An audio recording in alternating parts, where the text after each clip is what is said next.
Hello, everyone. My name's Makenzie with WLUW, and I'm here with the lovely, wonderful band Horsegirl. Hello. Would you like to introduce yourselves for the people? Hi, I'm Penelope. I'm Nora. And I'm Gigi. Well, thank you so much for your time today, and I wanted to start off by asking, how does it feel to be playing the biggest festival in your freaking hometown? That's crazy. What's that like for y'all? It's very odd. Like Penelope and I have never been to this festival before. I went once when I was like 14. What did you do there? I fainted, but from heat stroke. Oh, not great. I know it was a crazy time, but then we ended up playing the stage I fainted at. Oh, so full circle moment. Exactly. Wow. Nora said something of, Nora said something of maybe someone will faint at our show and then they will end up playing Lollapalooza. But it didn't. It didn't happen. It's a blessing and a curse. It's a cycle. But the now we're Lala here. curse / blessing. Well, I wanted to also ask about some of your influences and inspiration, because I know when I listen to your music, I do hear a lot of Sonic Youth and My Bloody Valentine. And then when I did research, that's what everyone else was saying. So whatever, I'm not special for thinking that. But yeah, I wanted to ask who are those idols that really have kind of shaped the musicians that you have become today? Yeah, I think Pavement, My Bloody Valentine, The Breeders, all the bands from the New Zealand scene, all of that stuff. The Clean. The Clean is huge for us guitar-wise. Amazing. Yeah, that was kind of what got us interested in forming a band in the first place, and so I think it can be heard in our music a little bit, definitely. Yeah. What about y'all? Do y'all have any? Yeah, those are the bands that I feel really made us want to start making music. And I guess since then, we've just added more experimental things. It's gone a bit off of the classic indie rock trajectory, right. And now there's more minimal Young Marble Giants. Yeah, or Drinks. Yeah. Yeah.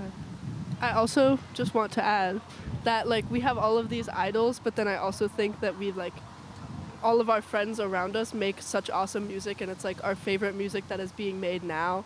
And I think that going to shows that our friends are playing is kind of the biggest thing that inspires us, our live music, and then also just hearing songs our friends put out. Yeah, and what they're listening to. So it's just kind of the people we surround ourselves with are very inspiring to us, as well as all of these idols that everybody says that everybody knows that we're inspired by. Yeah, that's so special. That's so lovely. And you mentioned Pavement. You're opening for them in the fall, and what's it like to work and play beside these idols? John Agnello, from Sonic Youth, or not from Sonic Youth, but he worked with them. He worked with y'all. Does that feel kind of surreal? It seems crazy. Yes, it does feel surreal.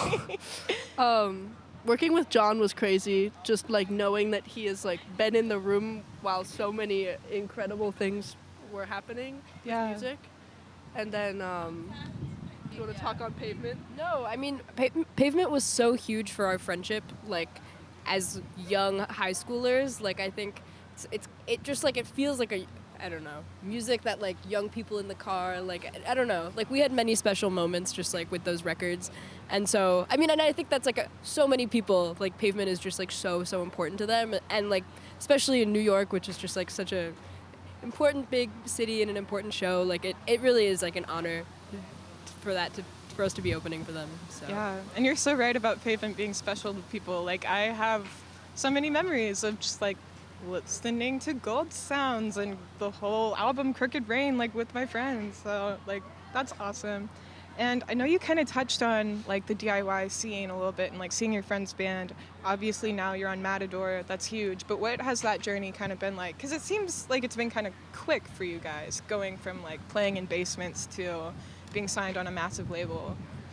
Yeah, it did feel really quick, and it felt sort of overnight for us, because we were literally just a high school band with that could not get evening shows in Chicago, and then we sent a single to the Chicago Tribune, and like an article is kind of how like all of this traction started to build. And that was all during COVID also, which was super weird. And so for us, That it was is like, weird. it felt like things were getting bigger, but we had never seen it like physically materialize into like anything Yeah. until, you know, we started playing shows. And we were like, what? Like people listen to this who aren't just like our friends. Like it was such a weird feeling to like to experience going out of the pandemic. Yeah. And now I think we're just starting to like, you know, being in our first tour ever, just like the feeling of like, oh, this is like a real thing that we've been working on for the last few years, but like we had no idea like how many people would hear it. So it's very special. For sure, Yeah. for sure. And I mean, like you said, you're in the middle of your first tour, and it's a lengthy tour too, I've realized, looking at the schedule. How do you stay grounded? How do you keep yourselves balanced? What brings you joy when you're out on tour? I think that it is the type of thing that like none of us could do with anybody but each other, because it's just like, I think that we all like trust each other very much, and also Horsegirl was just like how we liked to spend our time, because it's just like we are friends, we are very good friends, and I think that it is kind of like we know when to give each other like alone time, and we also like Penelope will do this thing when we're in the van where like she'll come up from the front row and be like, guys, can we have social hour? And then we just like chat, and then she'll go back, and then we'll all like read or sleep or whatever. So I think that it's like, it is nice to kind of have those moments of like, we are with the people that like we all know each other better than I feel like anybody else does. Yeah. And I think that is really important for us Yeah. when we're on the road, because it's like we all kind of miss the same places and miss the same people, and it's easy to just like talk with each other about that. Yeah, oh my goodness, that's so special. I'm so glad you have each other. Like, wow, yeah. Well, versions of Modern Performance came out, what, last month now? Is that June? What month is it? July? It's July. It came out last month. How would you guys, as the artist, describe the album to someone who has no clue who you are? And this can be a crazy explanation or a sonic explanation. It's like it's kind of what the title of the album is. Like that kind of, if you think about it, it's like a version of, you know, these things that have influenced us and inspired us so much to like start making music. But then it's like, it's current. It's very, we try to make it very current and youth oriented and like modern. And we started, like for the longest time, we didn't have any music out, and then we had, you know, just a couple of singles that we did in our Right. basement, and like performance was a big aspect of it. Because we didn't have like the tools to record, so it was only, Right. we were writing songs to be played live. Right. Yeah, and I guess we just kind of want people to listen to it and think that like, you know, we could maybe like do this too. It's just like, none of us are, you know, none of us like are shredders or anything. We're not Play our instruments. we're like not proficient at all. None of like, we don't know how to sing. We definitely don't know how to sing. But like, you know, we're doing it, and it's fun. Like the record is, the whole band started because it was fun. It was like something that we just enjoyed doing. Yeah. And now it's something bigger. Well, that's something I definitely noticed. Like, the album has obviously like a classic sound influence, but it's fun and it's fresh and it's playful and it's witty and it's fun to listen to. So I wanted to ask about your lyrics. I read that you don't really write about like personal deep experiences. You're inspired by imagery. Can you talk about that a little bit more? Yeah. We definitely are, like, it's kind of like a weird sort of storytelling that's shrouded in a lot of like ambiguity and, I don't know, unusualness. But yeah, it's like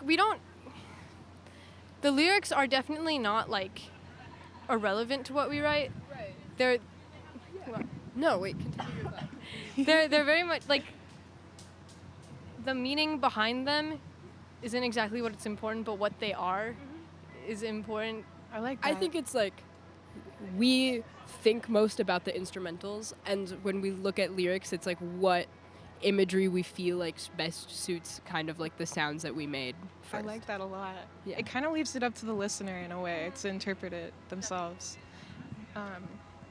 Well, you are a Chicago band. Do you have any fellow Chicago bands that everyone should know that maybe they don't know? I would say Lifeguard is on my shirt. Donkey Basketball is on my patch.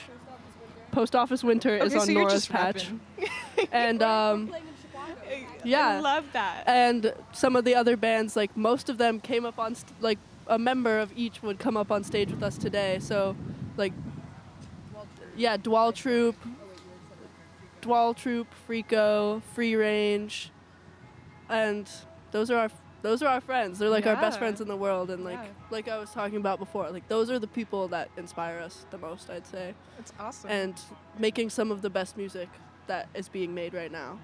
Yeah, I have to say, I just saw Freako the other week, and pretty good. They opened for Cola. That was. They're so crazy. I talked to Cola. That was cool. That was weird. But yeah, they're awesome. Okay, well, who are you excited to see at Lollapalooza? We're really only here for a second. All right. I would have said Wet Leg if like we were playing different days. But yeah, I don't know. I'm not super familiar. I like didn't know any of the bands on this lineup. Yeah. But Metallica. Did they? They're Green Day's tonight. Yeah, my parents are here today, and they're staying till Green Day. For Green Day? Yeah. Awesome. I would have liked to see Porno for Pyros. They're tonight. Yeah. You could see them. But- What do you say? We're thinking about it. Well, I will wrap this up by asking, what is next for Horsegirl, if you know what is next? Obviously, the future is a crazy and unpredictable time, but any cool plans coming up? Anything you want to plug? We are gonna go to Penelope's house after this. And probably lay around and maybe watch an episode of High School Musical, the series. Okay, I couldn't ask for a better answer right there. And then maybe we will make a record again. Maybe. maybe we'll eat some pizza. We've heard. Maybe some deep dish. We might not also eat some pizza. We don't know. There's pizza controversy There's some going on. controversy and some heat about it. Well, But yes. you've heard it here first. There's pizza controversy in Horsegirl's world. Thank you so much for your time. Thank you Thank for you. sitting down with me. And yeah, we're done. Woo.